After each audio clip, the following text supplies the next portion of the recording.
Hi guys, and welcome back to the channel. I hope you're doing well. Today we're going to be taking a dive into the Revelation RJT Vibrant Series Jazzmaster. So let's take a deep dive straight in. Now what Revelation have cleverly done here is take a really iconic guitar shape such as a Jaguar and Jazzmaster, and they've combined them with modern components and some really interesting features. If we take a walk down memory lane to the 1990s, we'll remember that alternative music was riding high. Bands like Nirvana were topping the charts, and bands like Pearl Jam, Alice in Chains, Stone Temple Pilots, they were absolutely crushing it. I look back on those times and I remember for a couple of years there I really longed for a Fender Jaguar or Jazzmaster, and I ended up getting a Jazzmaster. Sadly, that was the one with the single coil pickups, and I was really after some crushing heavy tones, so the humbucker version would have been much better. But the Fender Player Series Jazzmaster didn't really come out until a few years after that. That guitar was great. It was loaded with humbuckers and about as close to Kurt Cobain's Jaguar as you could possibly get without it being Kurt Cobain's actual guitar. Yeah, okay, I admit it. I was a bit of a fanboy. But hey, there's worse idols to have, right? So what's great about the Revelation Jazzmaster is it takes those iconic shapes and features and it updates them a bit and gives them a new breath of life. And all that really means is this is a purple sparkle paint scheme. But I kinda like it with the tortoiseshell pickguard. It looks pretty cool, pretty grungy. It's got the nice vintage ivory controls too, as well as the pickup covers. And of course the pickups are P90s, which have a lot of bite, but they're super clean when you want them to be. I think they really do give you the best of both humbuckers and single coils all wrapped up in one package. Also, Revelation have decided to give us a built-in tone dial, so when this dial is rotated fully down in the last position, it's basically turned completely off. And that gives a beautiful clear sound to the guitar. And something worth noting is that the dial is notched, so as you knock it back one notch at a time, you actually reduce the amount of treble that comes through. This feature might be great for some jazz players and some blues players, but if you play anything modern like indie or rock, you're not really going to find yourself using this dial a great deal, and I'm giving serious thought to just removing it completely. So the pickups are made by Alan Entwistle, and they really are good. I've played a lot of P90s over the years, and these stand up there with the best of them. Just like the Fender Jazzmaster, you only get a volume and a tone dial, but that's okay, I've already disabled the tone dial on my guitar because I just never use it. As some of you may know from my other videos, I've already hardtailed the bridge in this guitar. I just prefer it that way. I very rarely use the whammy bar, so I really prefer the tuning stability of a locked bridge. A useful feature with this guitar is that there's a slot cut in the back plate so you can access the strings really easily without having to take this plate off. So just like the original Jazzmaster, it has a bolt-on neck, made of maple, with a skunk stripe run up the middle. Originally this neck was gloss, but I've sanded it down to be a bit more satin, so it's a bit more comfortable and fast to play. So you can see the tuners are traditional vintage style, and they do stay in tune really well. I must admit, I'm not in love with the headstock shape, but that's just what modern guitar companies do. They try and invent their own headstock shape to give their guitars a bit of character, a bit of a flavour of their own.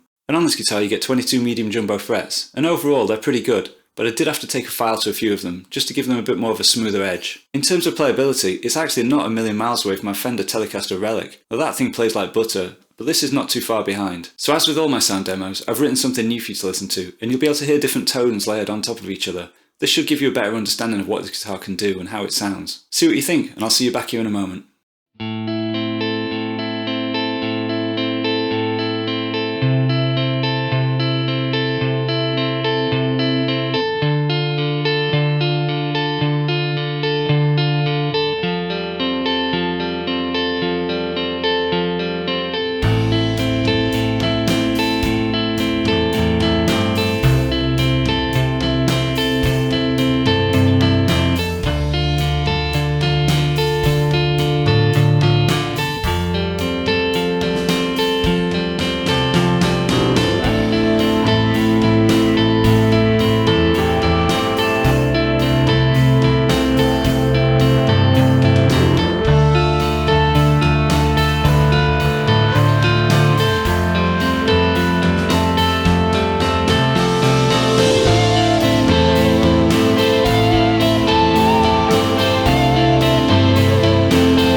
So guys, what did you think to that? I really enjoyed writing and playing that piece, and this guitar really excelled in the sound department. So when I'm looking for a modern clean sound, this is the guitar I reach for.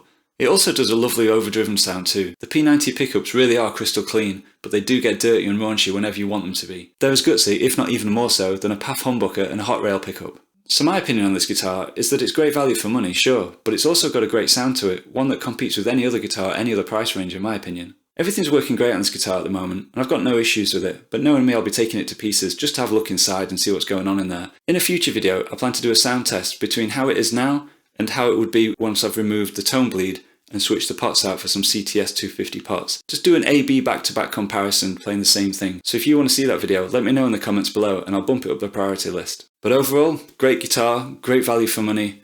If you're thinking of getting one, I would recommend it. Try and play one first, see what you think, but I think the sounds are really versatile and I really can't recommend it enough. So as ever guys, don't forget to like and subscribe. It only takes a second. I mean it, do it right now. It helps me out and it helps the channel out. And if you want to see more content like this, hit the alarm symbol and you'll get a notification every time I upload a video. So until next time guys, keep playing.